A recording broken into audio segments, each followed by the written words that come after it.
wabarakatuh. Perkenalkan, nama saya Rahma Wulandari dengan NIM 12120244492. Saya akan menjelaskan permasalahan pemilu yang ada di Indonesia.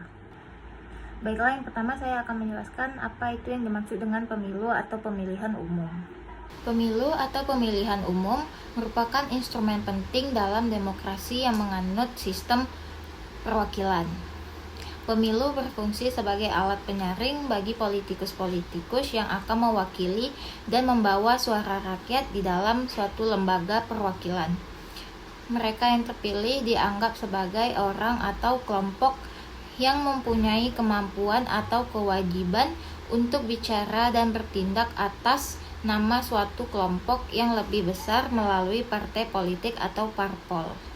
Namun di balik pemilu ini terdapat permasalahan dalam pemilu seperti money politik, black campaign atau kampanye hitam, masalah logistik, golput yang dilakukan oleh masyarakat. Baiklah, saya akan menjelaskan apa itu money politik atau politik uang.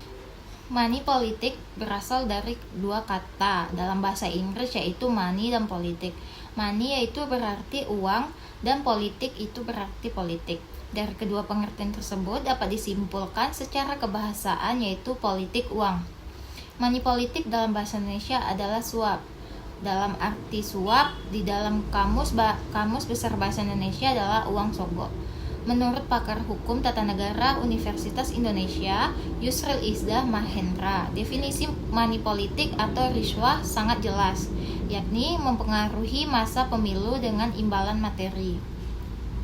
Yusril mengatakan sebagaimana yang dikutip oleh Indra Ismawan, kalau kasus money politik bisa dibuktikan pelakunya dapat dijerat dengan pasal tindak pidana biasa, yakni penyuapan. Tapi kalau penyambung adalah figur anonim atau yang merahasiakan dirinya sehingga kasusnya sulit dilacak, ditindaklanjuti secara hukum pun jadi kabur. Pengertian ini secara umum ada kesamaan dengan pemberian uang atau barang kepada seseorang karena memiliki maksud politik yang tersembunyi. Di balik pemberian itu, jika maksud tersebut tidak ada, maka pemberian itu tidak akan dilakukan juga. Praktik semacam itu jelas bersifat ilegal dan merupakan kejahatan.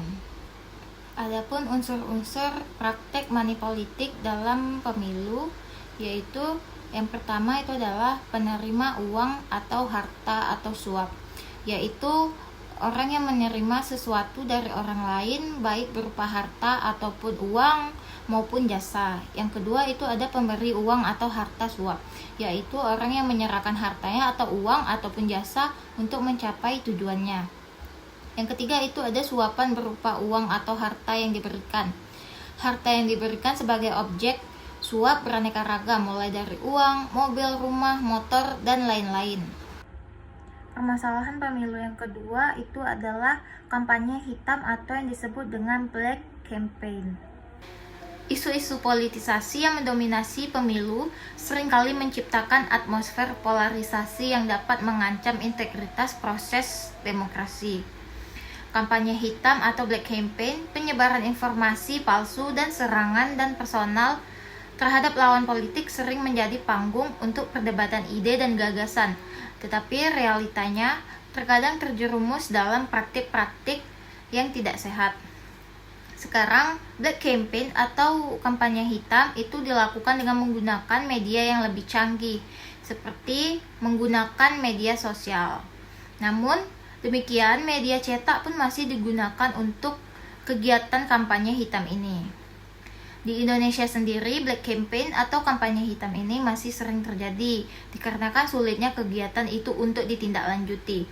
Nah, letak kesulitannya itu terdapat pada pengaturan dalam Undang-Undang Nomor 8 Tahun 2012 tentang Pemilihan Umum, Pasal 249 Ayat 4, bahwa pelanggaran kampanye baru dapat ditindak apabila ada pengaduan atau pelaporan terlebih dahulu kepada Bawaslu mengenai adanya dugaan pelanggaran atau kelalaian dalam pelaksanaan pemilu.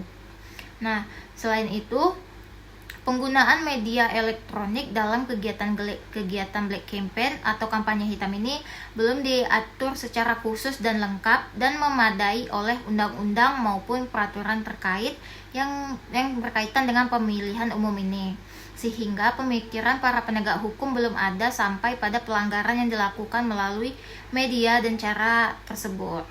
Selanjutnya yaitu adalah masalah logistik. Pelaksanaan pemilu di wilayah yang luas dan beragam seperti di Indonesia ini kerap kali menghadapi tantangan logistik, termasuk dalam distribusi surat suara dan penyelenggaraan tempat pemungutan suara atau yang disebut dengan TPS. Pada pelaksanaan pemilu serentak pada tahun 2019, secara nasional ada 10.000 TPS yang mengalami kekurangan logistik pemilu. Terjadi pula kasus kotak suara yang diterima oleh KPPS yang tidak tersegel, yaitu terjadi di 6.474 TPS. Selain itu, ada juga kasus surat suara yang tertukar antar daerah pemilihan atau antar TPS. Berdasarkan data Bawaslu, kasus ini terjadi di 3.411 TPS.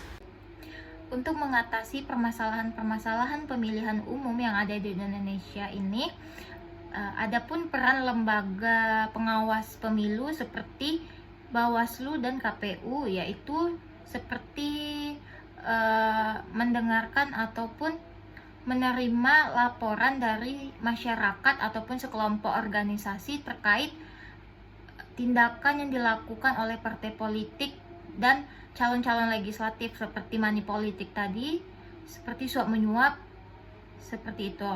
Nah, masyarakat itu dapat melaporkan tindakan kecurangan mereka ke Bawaslu ataupun KPU. Baiklah, mungkin sekian ini saja yang bisa saya sampaikan. Apabila ada kurang dan kesalahan, mohon dimaafkan. Assalamualaikum warahmatullahi wabarakatuh.